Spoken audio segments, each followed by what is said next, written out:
chào tất cả mọi người, chào mừng các bạn đã quay trở lại với kênh YouTube của Đạt Hasu. Thì đây là kênh YouTube chuyên chia sẻ về kinh nghiệm đi du học và cuộc sống tại Philippines. Trong video ngày hôm nay thì Đạt muốn tâm sự với các bạn một chút xíu về những cái thử thách mà Đạt đã vượt qua trong suốt quá trình Đạt đi du học tại Philippines. Đạt rất mong rằng những gì Đạt sắp chia sẻ trong video ngày hôm nay nó có thể trở thành những cái bài học kinh nghiệm để giúp cho các bạn sau này nếu các bạn đi du học ở một đất nước nào không nhất thiết phải là Philippines thì các bạn vẫn có thể dễ dàng vượt qua và không để các bạn đợi chờ lâu nữa. Let's go!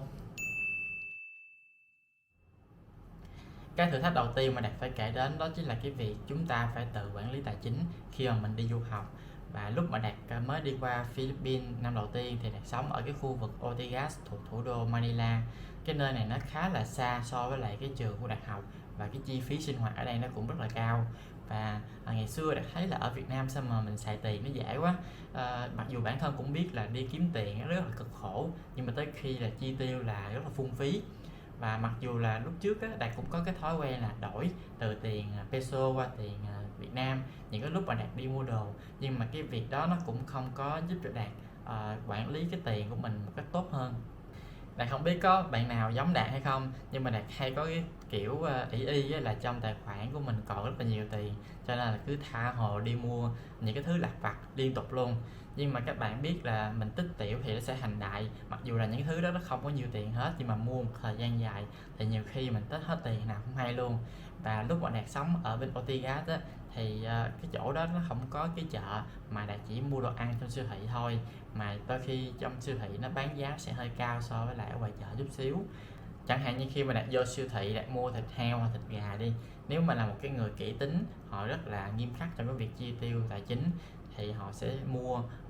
một ký thịt heo, một ký thịt gà, và họ sẽ ước tính là ăn trong vòng 1 tuần hay là 2 tuần. Còn bản thân Đạt thì Đạt cứ mua xả ra luôn, là mua nguyên con, rồi trong tuần đó nếu mà ăn hết thì đi mua tiếp.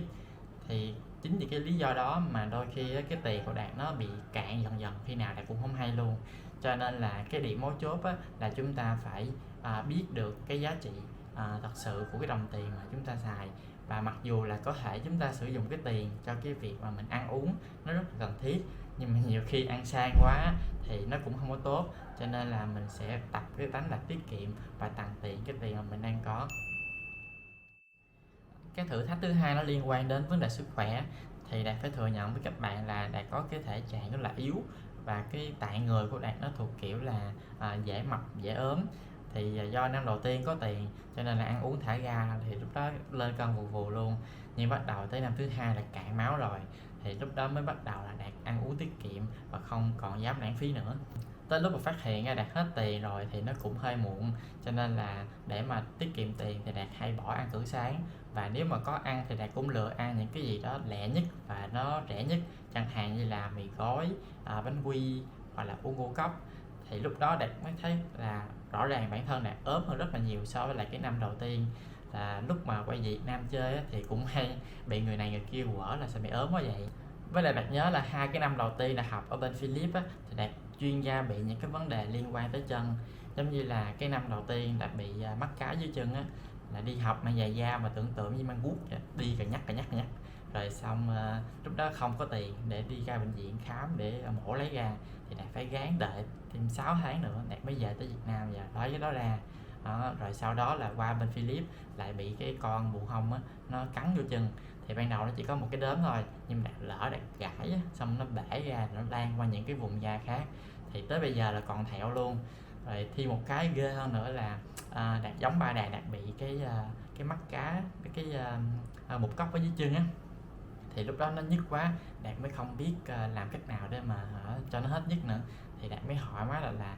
má ơi, giờ có cách nào để mà trị cái này không? Thì má Đạt mới chỉ một cái cách dân gian, đó là bây giờ con cắt một cái nhúm tóc, xong rồi cắt cái móng tay, lấy một cái tờ giấy nhỏ con quấn vô, rồi sau đó mình sẽ ra một cái ngã ba nào đó, là mình để cái miếng giấy đó, mình mới khấn thầm là ông bà cho con để nhờ cái này ở đây. Rồi sau khi khấn xong là quay mặt đi luôn, không có quay mặt nhìn lại. Thì Đạt không biết cái đó nó có phải là một cái sự trùng hợp hay không, nhưng mà sau khi mà Đạt làm xong cái đó là thấy nó hết liền luôn. Nhưng mà kể cho các bạn nghe ở đây không phải là Đạt đang cố gắng truyền bá gì đó liên quan tới tâm linh đâu nha, mà là những cái gì mà Đạt đã tự làm thôi mà thấy nó hiệu nghiệm liền. Sau khi trải qua những cái sự kiện kinh khủng đó rồi thì Đạt mới rút được kinh nghiệm là nếu mà các bạn biết được là mình có những cái vấn đề liên quan tới sức khỏe thì trước khi mà chúng ta đi du học chúng ta nên mua theo thuốc đi kèm, hoặc là mình nhờ hỏi những cái người lớn coi là có cái cách nào để mà mình trị những cái căn bệnh đó không, để khi mà mình qua bên đất nước đó mình đi du học mình sẽ không phải tốn quá là nhiều tiền cho cái việc mà chúng ta đi vô bệnh viện khám bệnh và mua thuốc uống. Tiếp theo là thử thách thứ ba, và Đạt nghĩ là đây cũng sẽ là cái thử thách mà Đạt có nhiều cái thứ để chia sẻ với các bạn nhất, đó chính là vấn đề rào cản ngôn ngữ. Thì Đạt nói thẳng là Đạt mất gần 1 năm trời để mà Đạt làm quen với lại cái việc sử dụng tiếng Anh tại Philippines. Mặc dù là ngày xưa lúc mà Đạt ở Việt Nam Đạt từng học với rất là nhiều thầy cô người Philippines rồi, nhưng mà không hiểu sao tới khi mà Đạt qua tới Philippines Đạt cũng phải chật vật rất là nhiều để mà hiểu được cái accent của họ, và họ cũng phải vật lộn rất là nhiều để hiểu được cái accent của Đạt và hiểu được là Đạt đang muốn truyền đạt, đang muốn nói với họ cái điều gì. Và mấy đứa bạn ngày xưa của Đạt nó cũng hay chụp hình rồi quay video của Đạt á, thì có những cái video Đạt nói tiếng Anh trong đó tới tận bây giờ Đạt cũng không dám coi lại luôn, tại vì nghe nó ngố lắm, với lại nghe là muốn nổi da gà luôn. Trong 40 kỹ năng trong tiếng Anh thì nếu Đạt tự đánh giá thì Đạt thấy là Đạt tự tin với lại cái kỹ năng nói của mình nhất, rồi kế đến là kỹ năng viết, và tiếp theo là kỹ năng đọc, và cuối cùng là kỹ năng nghe. Thì nghe Đạt xếp hàng bét luôn, tại vì Đạt nhớ có một cái kỷ niệm lúc mà Đạt mới vào cái lớp của Đạt á, thì có một con nhỏ học chung lớp nó mới hỏi Đạt là have you had kids, thì Đạt mới tự nó hỏi là mày có hôn ai chưa, thì Đạt mới tự tin trả lời là tao có hôn rồi. Thì lúc đó nó mới hết hồn, thì bản thân Đạt lúc đó Đạt cũng mới nhận ra là ủa chết bà, mình có hiểu sai câu hỏi nó không ta. Thì khi đó Đạt mới xác nhận lại với nó một lần nữa là ê mày hỏi tao là tao từng có con chưa đúng không, thì nó mới gật gù nó đúng rồi, thì chắc chắn câu trả lời là không. Với lại Đạt hay có cái thói quen là giả bộ hiểu được người ta đang nói cái gì nhưng thật chất không hiểu gì hết trơn á. Thì Đạt thấy cái đây là một cái thói quen nó không có tốt, đặc biệt là khi mà một ai đó đưa cho chúng ta cái hướng dẫn làm một cái điều gì đó, thì nếu mà chúng ta không hiểu rõ thì tốt nhất á Đạt thấy là mình nên hỏi lại để mà tránh làm sai hoặc là gây ra những cái hậu quả nghiêm trọng. Tại vì Đạt đã từng trải qua một cái kinh nghiệm rất là xương máu, đó chính là lúc mà Đạt qua tới bên Philippines thì Đạt đi với lại tư cách là một người đi du lịch, thì Đạt chỉ sử dụng cái hộ chiếu thôi. Thời gian mà chúng ta có thể ở lại đó là tầm 21 bữa, tầm 3 tuần. Thì có một cái cô ở bên đại diện của trường Đạt á, cô làm việc trong cái văn phòng cho học sinh quốc tế, cô mới dặn Đạt với lại em Bằng là hai đứa là vào cái ngày đó là phải gặp cô, đến trường gặp cô để mà cô dẫn qua làm cái visa học sinh cho tụi con. Thì do là không hiểu rồi cũng không chịu hỏi lại luôn, cho nên tới cái bữa đó là hai đứa ngủ ở nhà thẳng cẳng luôn, rồi mới bị là ở lố cái ngày, là giống như bị cái tội là overstay á. Thì để trước khi mà làm được cái visa học sinh thì tụi Đạt đã phải đóng cái tiền phạt, Đạt nhớ tầm 7-8 triệu gì đó, rồi thêm cái tiền làm visa nữa. Thì tới lúc đó hết tiền luôn, là gia đình chưa có gửi tiền qua kịp, là có bữa phải ăn khoai lang luôn. Cho nên là Đạt muốn kể ra cái này để các bạn thấy được cái hậu quả rất là nghiêm trọng của cái việc là mình không hiểu nhưng mình giả bộ hiểu, hoặc là mình không có chịu hỏi lại. Cho nên các bạn ráng cố gắng rút kinh nghiệm nha. Thêm một cái kịch tính hơn nữa liên quan tới cái vấn đề rào cản ngôn ngữ, đó chính là khi mà Đạt qua tới bên Philippines rồi thì Đạt mới phát hiện ra là ở bên đó họ không chỉ sử dụng tiếng Anh mà họ còn sử dụng cái tiếng mẹ đẻ của họ nữa, đó chính là tiếng Filipino. Thì lúc đó Đạt cái táo hỏa là chết bà, lúc mà ở bên Việt Nam không có biết tới vụ này cho nên là không có học chữ nào hết trơn á. Mà Đạt thú thật với các bạn là tiếng Philippines cũng rất là khó, nếu mà nói về ngữ pháp thì chắc nó ngang ngửa tiếng Việt của mình á. Mà ác một cái nữa là trong cái trường đại học á, thì cái chương trình học nó bao gồm luôn cái tiếng Philippines và nhà trường không thể bỏ được, cho nên là cuối cùng Đạt cũng phải học. Nhưng mà cũng may là thầy cô của Đạt họ cũng hiểu được là để bây giờ mà Đạt với lại em Bằng hai đứa học cái chương trình giống như mấy đứa bạn chung lớp của Đạt á, thì là một cái điều không thể. Cho nên là thầy cô Đạt cố gắng tạo cái điều kiện thuận lợi nhất bằng cách là mở ra cái lớp tiếng Philippines mở lòng rồi cho Đạt với lại em đi học. Và họ cũng có thuê mentor chuyên ngành Philippines đàng hoàng nha. Chỉ có điều là Đạt với lại MB á, sẽ học ở bên ngoài lớp trong quá trình là giáo viên của Đạt dạy cho cái tụi bạn của Đạt trong lớp. Thì Đạt cảm thấy rất là may mắn về cái điều đó, và cũng rất biết ơn thầy cô tại vì bài kiểm tra cho cũng hơi dễ. Mấy đứa bạn trong lớp của Đạt thì tụi nó cũng hay hối thúc Đạt với lại em Bằng là hai đứa tụi bay học tiếng Philippines của tụi tao đi, để cho mai mốt tao nói chuyện với tụi mày cho nó dễ. Nhưng mà Đạt xác định rõ là khi mà qua tới Philippines là mình sẽ học tiếng Anh, chứ không học tiếng Philip.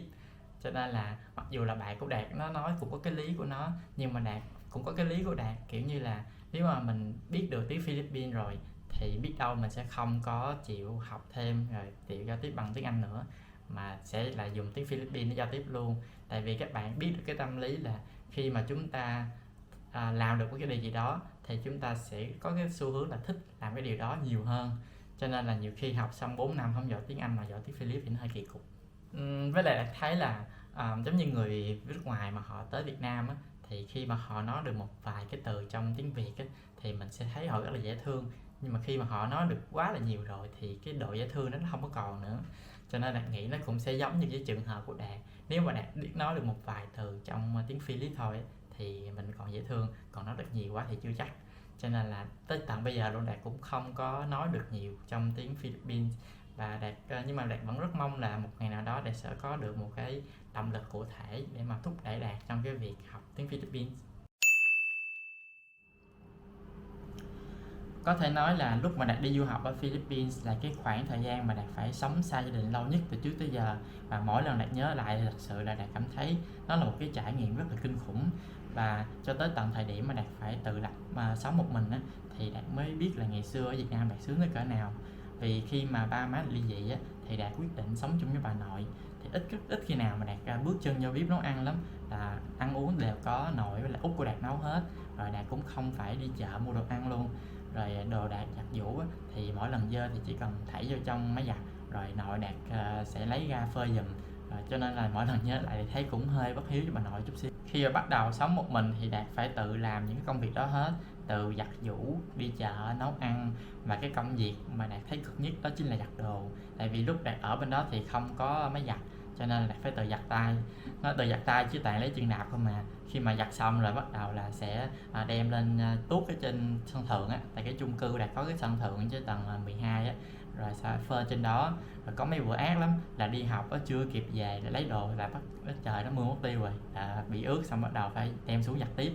Liên quan đến cái vấn đề ăn uống thì thật sự đây giống như là một cái mission impossible cho Đạt vậy đó. Tại vì lúc mà ở Việt Nam sướng quá, đâu có khi nào đi ra chợ mua đồ đâu. Rồi bây giờ là sống bên đây phải đi chợ sao mà vừa mua được đồ ăn rẻ nhưng mà vẫn đảm bảo được chất lượng dinh dưỡng, thì thật sự đó là một cái điều rất là khó. Và bản thân Đạt cũng không phải là cái người mà nấu ăn giỏi nữa, cho nên Đạt rất hiếm khi nào mà nấu những cái món ăn mới. Tại vì bây giờ lỡ nấu dở là phải nuốt,